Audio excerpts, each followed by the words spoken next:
Admiral Veltar stood in the command center of the last Coalition station. His crystal body glowed with stress patterns that his crew knew too well. Outside the massive windows, space burned with the light of dying ships. The Vorthak had come 3 months ago. First they ate the outer colonies, then the mining worlds. Now they surrounded the last safe place in this sector of the galaxy. Veltar watched another Coalition cruiser explode in silence. The insect-like ships of the Vorthak swarmed around it like hungry predators. "Sir, we've lost contact with Battle Group 7, reported his communications officer. The young Altarian's voice shook. "That's the third group this hour." Veltar nodded slowly. His species did not show emotion like others, but inside, he felt something close to despair. The Coalition had fought the Vorthak for months. Every battle ended the same way. The enemy ships would arrive in massive swarms. They would overwhelm any defense. Then they would consume everything: ships, stations, even the metals in dead planets. "How many ships do we have left?" Veltar asked. 43 operational vessels, sir. Maybe 20 more that can still fight. 63 ships. Veltar remembered when they started this war with over 2,000. The Coalition was the greatest alliance in known space. 7 different species had joined together for mutual protection and trade. They had the best technology, the smartest minds, the strongest fleets. None of it mattered against the Vorthak. "Sir," the communications officer's voice cut through his thoughts. "We're receiving a priority message from the High Council." Veltar turned his attention to the main screen. The image of Councillor Thex appeared. The elderly Rigelian looked tired. Behind him, Veltar could see other council members from different species. "Admiral," Councillor Thex began, "what is your current status?" "We can hold for maybe 12 hours, Veltar replied honestly. "After that, the Vorthak will break through our defenses." The council members exchanged glances. Veltar had never seen them look so defeated. "Admiral, we are authorizing Protocol 7, Councillor Thex said quietly. "Protocol 7. Veltar felt his crystal structure dim with shock. Protocol 7 was the emergency broadcast to unknown civilizations. It was considered the most desperate act possible, asking strangers for help when your own people could not save you. "Are you certain, Counselor?" Veltar asked. "We have no choice. Send the message to all known space. Any civilization that can travel faster than light. Tell them we need immediate military help." The screen went dark. Veltar stood in silence for a moment. Around him, his crew waited for orders. Outside, more ships died in flashes of light. "Communications, prepare a general broadcast," Veltar said finally. "All frequencies, all languages we know." The young Altarian worked quickly at his console. "Ready, sir." Veltar took a deep breath. In all his years as an admiral, he never thought he would have to do this. "Begin recording." The red light on the communications panel started blinking. Veltar looked directly into the recording device. "This is Admiral Veltar of the Galactic Defense Coalition, commanding the defense of Kepler 442b system. We are under attack by a hostile species known as the Vorthak. Our forces are nearly destroyed. Any civilization capable of faster-than-light travel, we require immediate military assistance. The Vorthak consume all organic and inorganic matter. They show no interest in communication or surrender. If they are not stopped here, they will spread to other systems. This may be our final transmission. We are transmitting our coordinates and tactical data. Please respond if you can help us." He nodded to the communications officer who stopped the recording. "Send it on all quantum frequencies," Veltar ordered. "Maximum power. Repeated every 10 minutes. "Yes, sir." Veltar walked back to his command chair. He did not expect any response. The nearest known civilizations were hundreds of light years away. Even if they received the message, even if they wanted to help, they could not arrive in time. But he had done his duty. The message was sent. 72 hours later and many light years away, Admiral Taymin read the translated message on his personal tablet. He sat in his office aboard the UES Incheon Rising, humanity's newest and most powerful warship. The message had taken Earth's best computers 3 days to decode from the alien transmission. Tae-min was a calm man. He had fought in the Titan Wars against the rebel colonies. He had commanded fleets in deep space for 20 years. Very few things surprised him anymore. This message was different. Tae-min read it again, then called his communications officer. "Lieutenant Boram, report to my office immediately." The young woman arrived within minutes. She had been monitoring alien communications for 5 years. Her job was to listen to the galaxy and learn about other species. Earth had been doing this secretly for decades. "You've seen the message?" Tae-min asked. "Yes, sir. We've been tracking this conflict for 3 months. The coalition is losing badly." Tae-min nodded. Earth had watched many alien wars from a distance. They had a policy of non-interference. Humans were not supposed to exist as far as the galaxy knew. Earth liked it that way. "What do you know about this coalition?" Tae-min asked. Boram activated her tablet. 7-species alliance. They control about 40 star systems. Generally peaceful, but they have strict rules about primitive species. They don't make contact with civilizations that haven't invented faster than light travel. And the Vorthak? Hive mind species. They appeared 6 months ago from outside known space. They destroy everything they encounter and use the materials. To build more ships, think of them as space locusts. Tae-min was quiet for a moment. He looked out his office window at the stars. Somewhere out there, people were dying. People who had never heard of humans, but who had asked for help.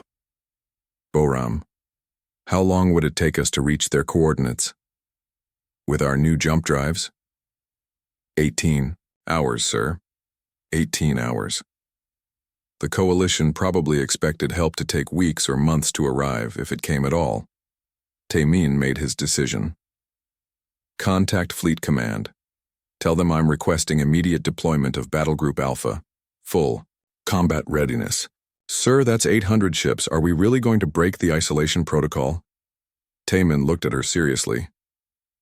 "Lieutenant, someone asked for help. In my experience, when someone asks for help, you give it.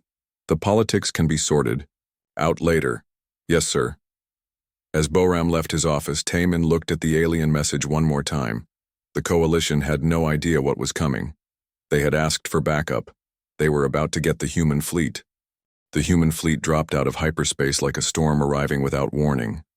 847 ships appeared in perfect formation around the besieged coalition forces. They made no sound in the vacuum of space, but their arrival sent shockwaves through every sensor array in the system. Admiral Veltar stared at his tactical display in disbelief. The new contacts had appeared in less than a second. No known technology could move that many ships so precisely across such distances. "Identify those vessels," he ordered his sensor operator. The Altarian worked frantically at his console. "Sir, I'm reading massive energy signatures, but the ship designs don't match anything in our database. Hull materials are unknown. Weapons systems are... Sir, I can't get clear readings on their weapons."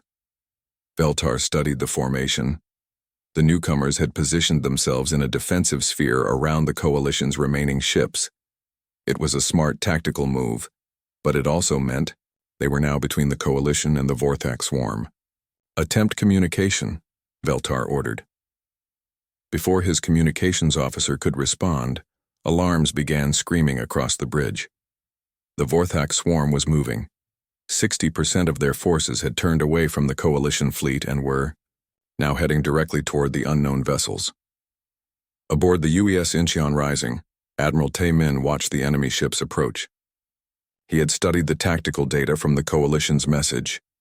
The Vorthak ships looked exactly as described. Organic-looking vessels that moved like living insects. There were thousands of them. "Sir, the hostiles are changing course toward us," reported Commander Minho from the tactical station. "Expected," Tae-min replied calmly. "New contacts always draw their attention. Signal the fleet. Battle formation Gamma.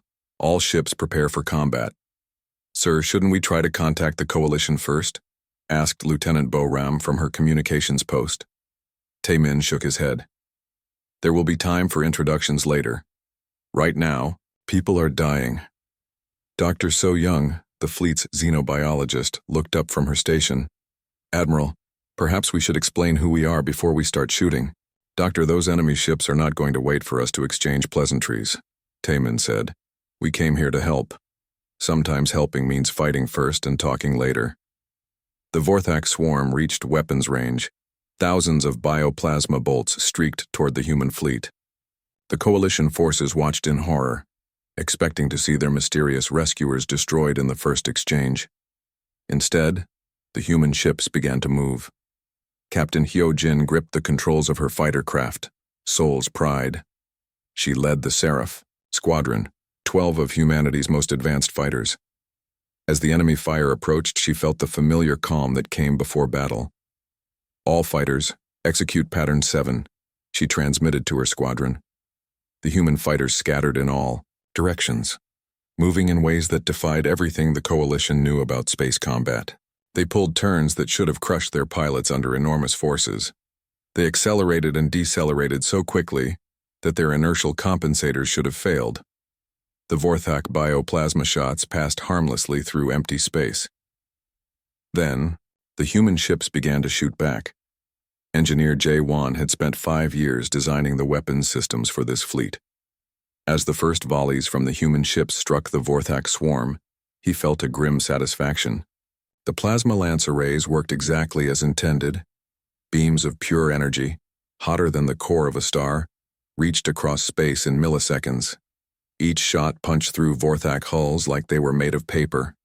Ships that had shrugged off coalition, weapons for months died in single hits, but the humans were just getting started. The larger ships opened up with kinetic bombardment systems, solid metal slugs, accelerated to significant fractions of light speed, struck Vorthak vessels with the force of nuclear weapons. The enemy ships simply ceased to exist, turned into expanding clouds of superheated gas. Admiral Veltar watched the battle unfold with growing amazement. In 10 minutes, the unknown fleet had destroyed more Vorthak ships than the coalition had managed in 3 months of fighting. Sir, the newcomers are not responding to our communication attempts, his communications officer reported. Keep trying, Veltar ordered, and get me detailed sensor readings on their weapons. Command needs to see this. The Vorthak swarm, faced with losses they had never experienced before, began to adapt. They started using swarm tactics, trying to overwhelm individual human ships with sheer numbers. It didn't work. Commander Minho coordinated the fleet's defense from his station aboard the Incheon Rising. He had fought space pirates and rebel colonies, but nothing had prepared him for this kind of coordination challenge. Hundreds of ships, all moving in perfect harmony, creating overlapping fields of fire that nothing could penetrate. Dragon Wing, cover the left flank, he transmitted. Phoenix Squadron, pursue those runners. Don't let any escape. The human ships moved like they shared a single mind. When Vorthak forces tried to swarm one vessel, 3 others would appear to support it. When the enemy attempted to break through the formation, human fighters would emerge from seemingly nowhere to block them. Dr. So Young monitored alien communications during the battle. She was picking up transmissions from both sides, panicked chatter from the Vorthak swarm and amazed reports from the coalition forces. Admiral, she called out, I'm detecting some interesting signals from the enemy. Their communications patterns are changing. I think they're afraid. Taman looked up from the tactical display. Afraid? Yes, sir. The Vorthak are broadcasting what appears to be distress calls. They're also sending data about us to other parts of their territory. Let them, Taman said grimly. Maybe their friends will think twice before attacking innocent people. The battle raged for 6 hours. When it ended, over 3,000 Vorthak ships had been destroyed. The human fleet had lost nothing, not a single ship, not even a fighter craft. The coalition forces sat in stunned silence, watching the newcomers form up in defensive positions around the system. The mysterious ship still had not responded to any communication attempts. Admiral Veltar finally decided on direct action. He ordered his flagship to approach the largest of the unknown vessels, a massive ship that dwarfed even coalition battlecruisers. Unknown vessel, this is Admiral Veltar of the Galactic Defense Coalition. Please respond. We wish to thank you for your assistance and discuss coordination of our forces. For several minutes, there was no response. Then, a transmission came, through on an open channel. The voice was calm, professional, and speaking in perfect Coalition standard language. Admiral Veltar, this is Admiral Tayman of the United Earth Space Force. We received your distress call and responded accordingly. Our mission parameters are simple. Destroy the hostile forces threatening this system. We will coordinate with your forces as necessary to complete this objective. Veltar felt his crystal structure pulse with surprise. Earth? He had never heard of any civilization called Earth. And how had they learned Coalition standard? Admiral Tayman, may I ask where you come from? Your ships and tactics are unknown to us. There was a pause before the human admiral responded. We come from the Sol system, Admiral. We have been monitoring galactic communications for some time. When we received your request for assistance, we decided it was time to make contact. Monitoring our communications? Veltar asked. For how long? Several decades, Admiral. We have been aware of the Coalition, the various member species, and your general activities. However, this is our first direct intervention in galactic affairs. Dr. So Young worked at her communication station, running translation algorithms and trying to establish clearer contact with the Coalition forces. She had spent years studying alien languages from intercepted transmissions. Now she was finally using that knowledge to talk to real aliens. Admiral, she reported to Tayman, I'm picking up multiple Coalition frequencies. They're asking a lot of questions about us. They want to know our technology level, our population, our territorial claims. Tell them we'll answer questions. After we finish dealing with the immediate threat, Tayman replied. Scanner reports show more Vorthak forces heading this way. This fight isn't over. As if summoned by his words, space began to ripple with new hyperspace signatures.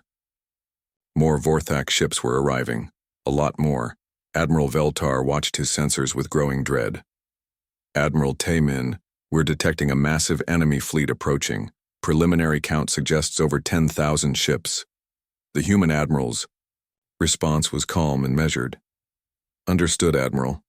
All human ships prepare for Phase 2 operations. This time we're not just defending, we're going hunting. The second wave of Vorthak ships arrived like a plague of locusts. 10,000 vessels dropped out of hyperspace in a formation that stretched across half the system. Admiral Veltar had never seen so many enemy ships in one place. His sensors could barely count them all. Coalition fleet withdraw to defensive positions, he ordered his remaining ships. Let our new allies handle the primary engagement. But the human fleet was already moving forward. Admiral Tayman stood on the bridge of the Incheon Rising, watching the massive enemy formation approach. Around him, his crew worked with calm efficiency. No one showed fear, even though they were outnumbered more than 10 to 1. Signal all ships, Tayman ordered. Begin Operation Thunder. Lieutenant Boram looked up from her station. Sir, shouldn't we wait for reinforcements? This is a lot of ships. Tayman smiled grimly. Lieutenant, we are the reinforcements. Besides, I've never met a problem that couldn't be solved with the right application of overwhelming firepower. The human fleet split into smaller groups, each one racing toward different parts of the Vorthak formation. To the Coalition observers, it looked like suicide. The humans were abandoning their defensive formation and charging directly into the enemy swarm. Captain Hyojin led her fighter squadron straight into the heart of the Vorthak formation. Her ship, Soul's Pride, moved through space like a dancer performing an impossible ballet. Vorthak bioplasma bolts filled the space around her, but she slipped between them with movements that seemed to defy physics. Phoenix leader to all fighters, she transmitted. Remember your training. These bugs might be tough, but they've never fought humans before. Show them what that means. Her squadron followed her into the swarm. 12 fighters against thousands of enemy ships. The Coalition forces watched in amazement as the small human craft began tearing through the Vorthak formation, like wolves among sheep. Pilot Yoon-ji pulled her fighter into a spiraling attack run that brought her within meters of a massive Vorthak bioship. At this range, she could see the organic nature of the enemy vessel. It looked alive, like a giant insect floating in space. She didn't hesitate. Her plasma cannons fired at point-blank range, cutting deep wounds into the alien hull. The ship writhed like a hurt animal before exploding in a ball of green fire.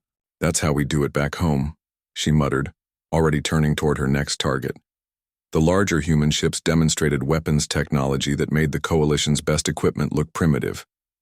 Engineer Jaewon monitored the performance of his antimatter torpedo systems from the weapons control center of the Incheon Rising. Each torpedo contained enough antimatter to destroy a small moon.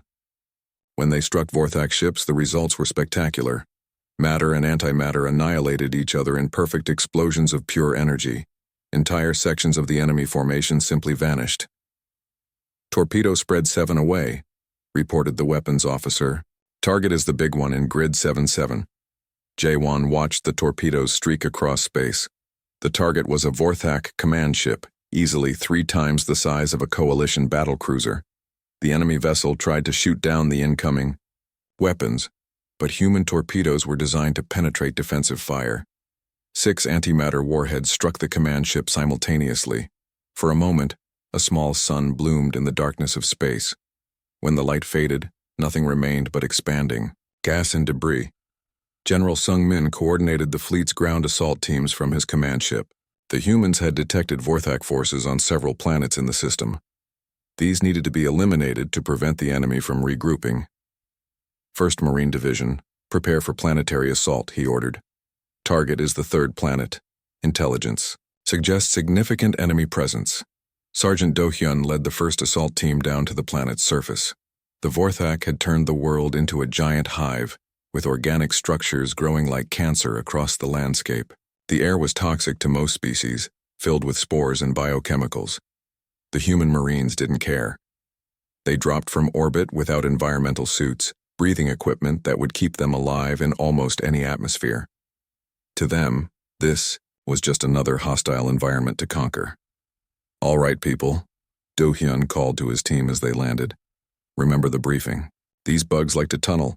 Watch for movement underground, and try not to step on any of their eggs. Command wants samples." The marine assault was unlike anything the Vorthak had experienced. Humans fought on the ground with the same overwhelming aggression they showed in space. They used weapons that turned Vorthak biostructures into slag. They moved through the toxic environment like it was their natural habitat. Medic Hyunwoo followed the assault teams, treating wounded Marines and collecting biological samples from dead Vorthak. His job was to learn everything possible about the enemy while keeping his people alive. "These things are definitely hive-minded," he reported to General Sung-min. "Neural tissue shows collective processing structures, but they're also showing signs of individual fear responses. That's new." "Fear?" the general asked. "Yes, sir. These creatures are evolving fear of humans in real time. I've never seen anything like it." In space, the battle continued to rage. The Vorthak swarm tried every tactic they knew. They attempted ramming attacks, suicide runs, even desperate retreat maneuvers. Nothing worked against the human fleet. The Coalition forces tried to help, but they struggled to keep up with human tactics. Admiral Veltar watched his ships attempt to coordinate with the newcomers, but the humans moved too fast, fought too aggressively, and used weapons that defied conventional understanding. "Sir," his tactical officer reported, "the humans are requesting that we maintain defensive positions around the station. They say we'll be more effective providing cover for damaged ships." Veltar felt a mixture of gratitude and frustration. The humans were protecting them, but it was clear that the Coalition forces were not really needed in this fight. Dr. So-young monitored Vorthak communications throughout the battle. What she heard changed her understanding of the enemy completely. "Admiral," she reported to Taimin, "the enemy is broadcasting something I think you need to hear." "What is it, Doctor?" "They're not just communicating with their local forces, they're sending data about us to the entire Vorthak territory. Ship designs, weapons capabilities, tactical patterns. But Admiral, they're also sending something else." "What?" "Warning. Signals. The Vorthak are classifying humans as a Category 9 extinction threat. That's their highest threat level. They're telling their entire species to avoid contact with us. Taemin considered this information. How do you know their classification system? We've been monitoring their communications for months, sir. This is the first time we've seen them use Category 9. According to their own records, they've never encountered anything that dangerous. The battle lasted 18 hours. When it ended, the entire Vorthak invasion force had been destroyed. 10,000 ships reduced to debris and expanding gas clouds. The human fleet regrouped around the coalition station without having lost a single vessel. But the victory came with a cost that the coalition was only beginning to understand. Captain, Nara worked in the intelligence section of the Incheon Rising. Her job was to analyze enemy communications and gather tactical information. What she discovered in the Vorthak data streams worried her. "Admiral, we have a problem," she reported to Taemin. "What kind of problem, Captain?" Before they died, the Vorthak managed to transmit detailed information about our capabilities to their home territory. Ship designs, weapon systems, even tactical patterns, but sir, they also sent something else. Continue. Our location. They know where we came from. They have the coordinates for Earth. Admiral Veltar finally managed to establish direct communication with Admiral Taemin after the battle. The two commanders met via holographic projection in a neutral communication channel. Admiral Taemin, on behalf of the Galactic Defense Coalition, I want to thank you for your assistance. Your intervention saved thousands of lives. Taemin nodded politely. We received your distress call, Admiral. We responded as any civilized species should. May I ask about your capabilities? Your technology appears to be significantly advanced compared to our own. We've had some time to develop our systems, Taemin replied carefully. We've been observing galactic affairs for decades. We've learned from watching other species' successes and failures. Observing? Veltar asked. For decades, why haven't you made contact before now? Taemin was quiet for a moment. Admiral, we've seen how the galaxy treats species it considers primitive. We've watched the Coalition quarantine entire civilizations because they haven't developed faster than light travel. We've seen species enslaved because they couldn't defend themselves. We decided to wait until we were strong enough to make contact on our own terms. Veltar felt his crystal structure dim with embarrassment. The human was referring to Coalition policies that most members preferred not to discuss. I see, Veltar said quietly. And now?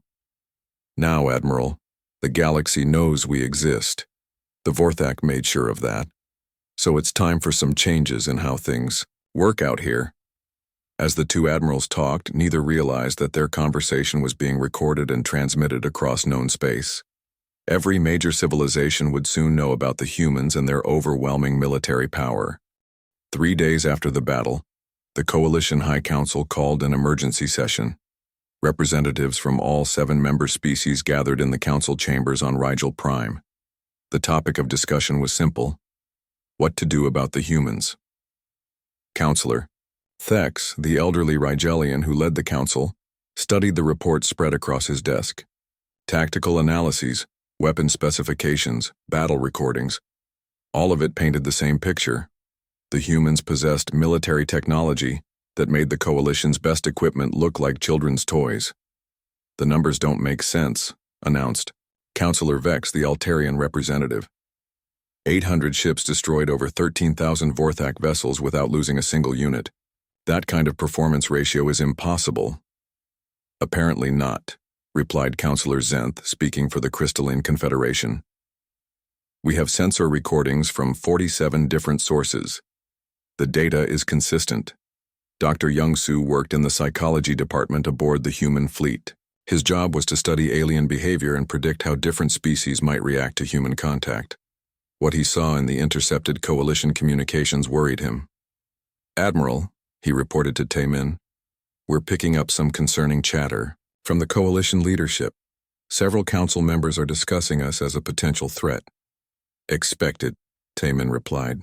We just demonstrated that we can destroy their entire military without effort. Of course they're worried. It's more than that, sir.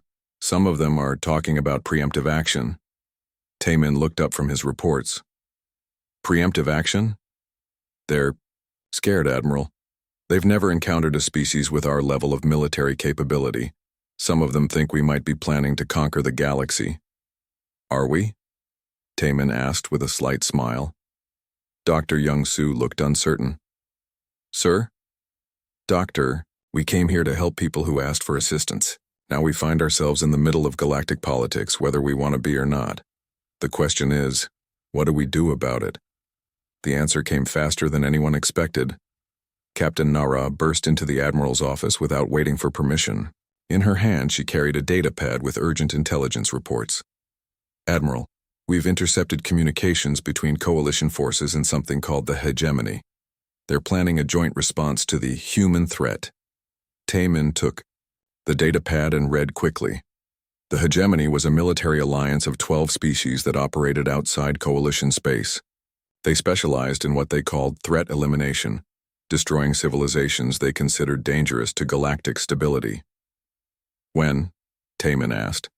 Intelligence suggests they're assembling a fleet at Rally Point Sigma.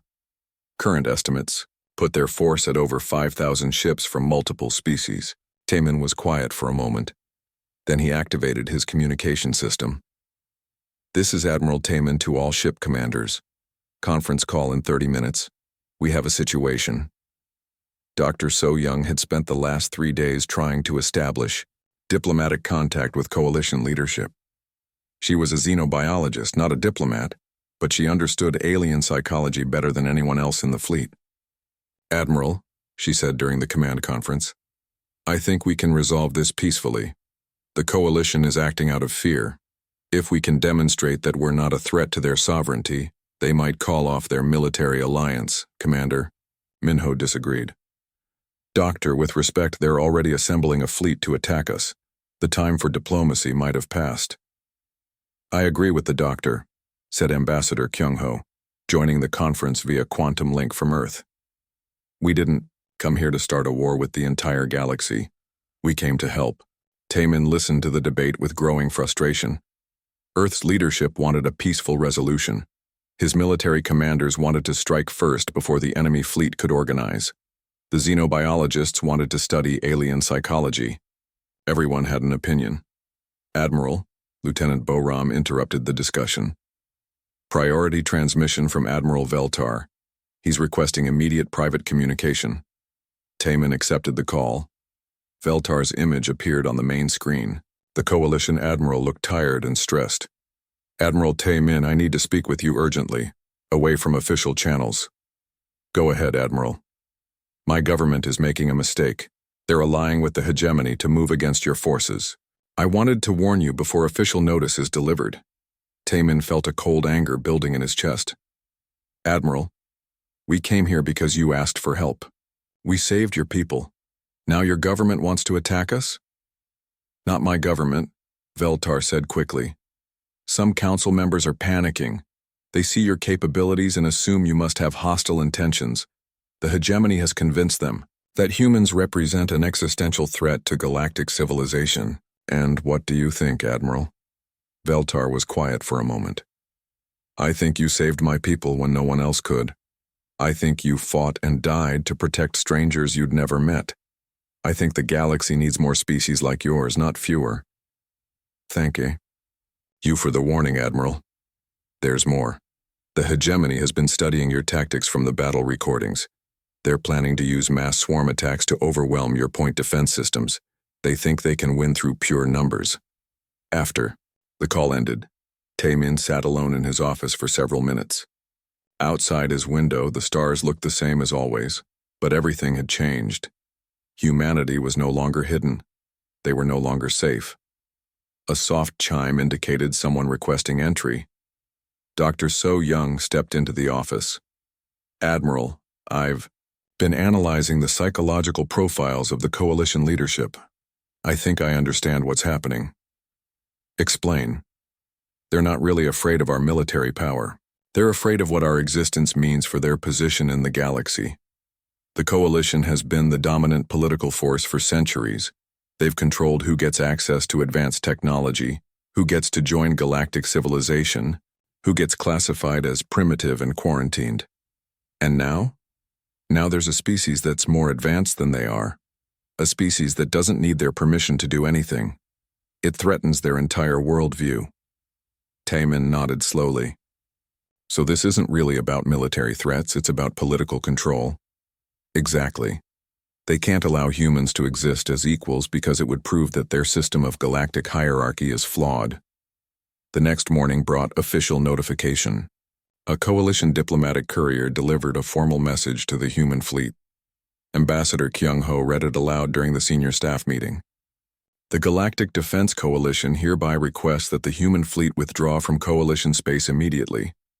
Your presence is considered destabilizing to regional security. Failure to comply within 72 hours will result in enforcement action. Enforcement action, repeated Commander Minho.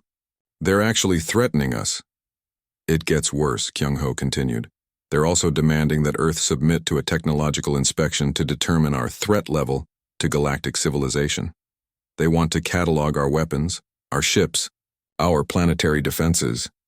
Engineer Jae-won laughed bitterly. They want us to hand over our military secrets so they can figure out how to fight us more effectively. What's our response? Asked Dr. So-young. Taemin stood up slowly. Our response, Doctor, is that we don't take orders from people we just saved. We don't submit to inspections from governments that classify other species as primitive. And we certainly don't withdraw when our mere presence apparently terrifies the galaxy's so-called leaders. So we're staying? Asked Lieutenant Boram. We're staying. And we're sending a message of our own. The human response was delivered 6 hours later. It was brief, direct, and broadcast on all frequencies so that every civilization in known space could receive it. This is Admiral Taemin of the United Earth Space Force responding to the Coalition ultimatum. Humanity came to this system because we received a distress call asking for help. We provided that help, at considerable risk to our own forces, because we believe that civilized species should assist each other in times of crisis. We are now told that our presence is destabilizing and that we must withdraw. We are told that Earth must submit to inspection by the same government that maintains quarantine policies against species it considers primitive. Humanity rejects these demands. We will not withdraw from a system where we were invited. We will not submit to inspection by any foreign government. And we will not accept a galactic order that treats some species as inferior to others. If the Coalition wishes to discuss our future relationship, we welcome diplomatic talks between equals.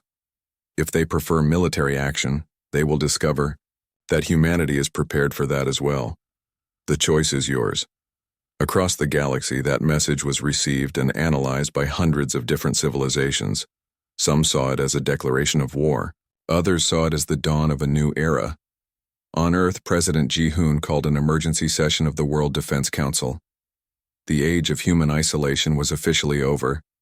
Now they had to decide what kind of galactic power they wanted to become.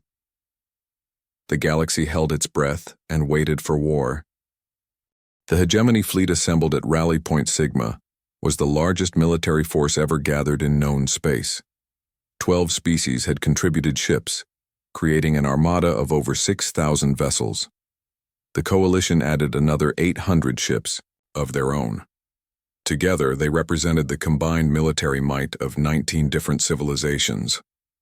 Admiral Orcs of the hegemony stood on the bridge of his flagship, studying tactical displays that showed the enemy position. The humans had made no attempt to hide. Their 800 ships remained in orbit around the Coalition station, apparently waiting for the attack to come to them. Arrogant, Orcs muttered. They think their technology makes them invincible. His tactical officer, a scarred veteran of dozens of wars, looked less confident. Sir, perhaps we should reconsider. The battle recordings from the Vorthak engagement show capabilities we don't fully understand. Numbers will overcome technology, Orcs replied. We outnumber them, 8-1. Even if their individual ships are superior, they cannot fight us all. On Earth, President Ji-hoon watched the approaching fleet through quantum surveillance systems. The sight of so many ships heading toward Admiral Taemin's forces filled him with dread and anger in equal measure. How could this happen? He asked. Admiral Wu Jin, who had just arrived from the outer colonies. We saved these people. We helped them when no one else would. Fear is a powerful motivator, Wu Jin replied. They see us as a threat to everything they understand about galactic civilization. What are our options? We could recall Tai Min's fleet, withdraw to Earth, and hope they leave us alone. And the other option? Wu Jin was quiet for a moment. We show them that humanity doesn't back down from bullies. In the Kepler 442b system, Dr. So Young worked frantically to establish communication with moderate voices in the coalition. She had identified several species that were uncomfortable with the military alliance against humanity. Admiral, she reported to Tai Min, I'm in contact with representatives from 3 coalition species. They're willing to serve as mediators if we can avoid a shooting war. What are they proposing? Tai Min asked. A conference, neutral space. Each side presents their position before the assembled galaxy. Let civilized discourse resolve this instead of weapons. And if the hegemony refuses to participate? Then the galaxy sees who really wants peace and who wants war. Tai Min considered the proposal. It would buy them time, possibly avoid unnecessary bloodshed, but it would also require trusting aliens who had already betrayed them once. The offer, he decided, but make it clear that this is a one-time opportunity. If they attack us after rejecting peaceful negotiations, the responsibility for what happens next is entirely theirs. The response came 18 hours later. The hegemony and coalition leadership agreed to a conference, but with conditions. The meeting would take place at the neutral station of Epsilon Eridani. Each side could bring no more than 3 representatives. All fleets would remain at their current positions. What they didn't mention was that the conference was intended as a distraction while the combined fleet moved into attack position.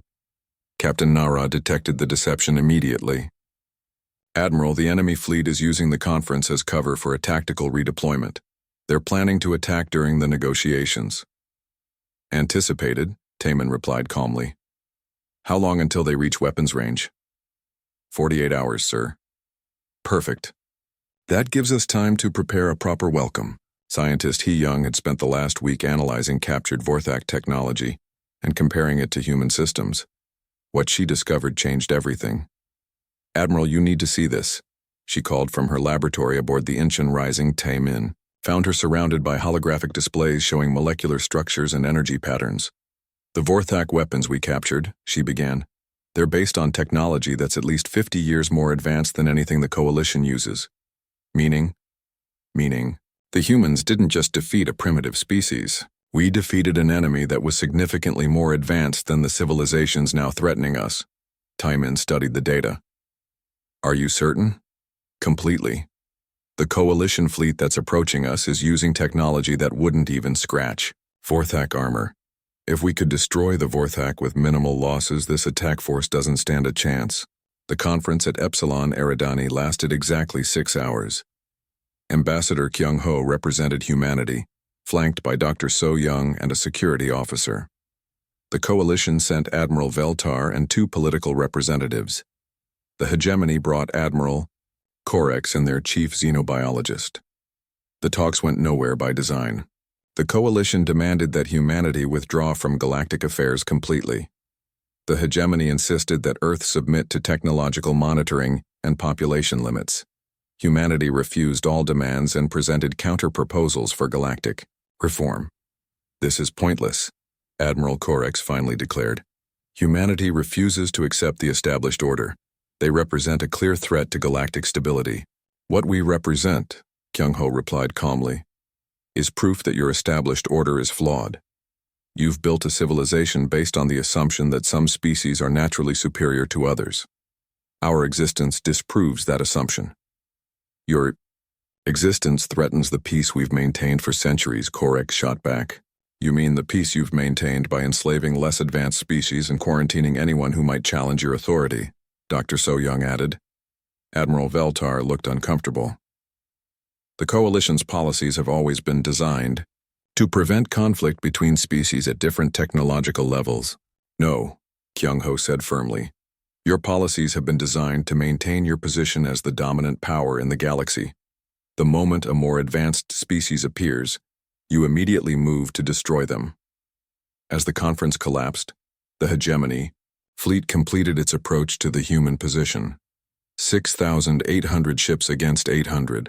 The largest space battle in galactic history was about to begin. Admiral Taman stood on his bridge, watching the enemy fleet deploy into attack formation. Around him, his crew prepared for battle with the same calm efficiency they had shown against the Vorthak. "All ships report ready, sir," Commander Minho announced. "Very well. Signal the fleet. Execute Operation Thunderstorm." The human ships began to move, but instead of forming defensive positions, they accelerated directly toward the enemy fleet. 800 ships charging straight into nearly 7,000. "Sir," Lieutenant Boram called out, "we're receiving a transmission from Admiral Veltar. He's breaking formation." On the tactical display, Taman watched as 30 coalition ships separated from the enemy fleet and moved to neutral positions. "Admiral Veltar to Admiral Taman," came the transmission. "My ships will not participate in this attack. What you're doing is wrong, but what we're doing is worse." "Understood, Admiral. Your position is noted." The battle began at maximum range. The hegemony fleet opened fire with everything they had: plasma cannons, missile swarms, particle beams. Space lit up with weapons fire as thousands of ships tried to destroy the approaching human force. The human ships didn't even slow down. Captain Hyojin led her fighters straight through the enemy fire. Seoul's pride moved like liquid mercury, flowing between weapon strikes that should have been impossible to avoid. Behind her, the rest of her squadron followed, 12 fighters carving a path through thousands of enemy ships. "Phoenix Squadron, target their command ships," she transmitted. "Cut off the head and the body dies." The human capital ships opened fire as they closed range. Antimatter torpedoes reached across space, each one carrying enough destructive power to vaporize a city. Enemy ships simply ceased to exist as matter met antimatter in perfect annihilation. Engineer J1 watched his weapon systems perform flawlessly. The plasma lance arrays fired in perfect synchronization, creating corridors of destruction through the enemy formation. Kinetic bombardment systems launched projectiles at relativistic speeds, turning enemy vessels into expanding clouds of superheated gas. "Target-rich environment," he muttered, selecting another group of enemy ships for destruction. The battle lasted 4 hours. When it ended, the hegemony fleet had been completely destroyed. 6,800 ships reduced to debris and radiation. The human fleet regrouped without having lost a single vessel. But this time, the victory was broadcast live across the entire galaxy. President Ji-hoon addressed the galaxy from Earth 12 hours after the battle. His message was transmitted on all known frequencies in every recorded language. "People of the galaxy, my name is Ji-hoon, elected leader of Earth and representative of humanity. Today, our fleet was attacked by a coalition of 19 different species. This attack came despite our efforts to resolve our differences through peaceful negotiation. The attack failed. Every ship that participated in this unprovoked assault has been destroyed. Humanity did not seek this conflict.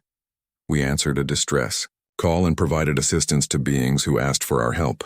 We were repaid with threats, ultimatums, and finally military action. This ends now.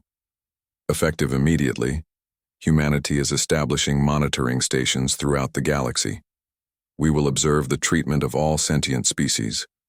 We will intervene when we detect slavery, genocide, or the systematic oppression of less advanced civilizations.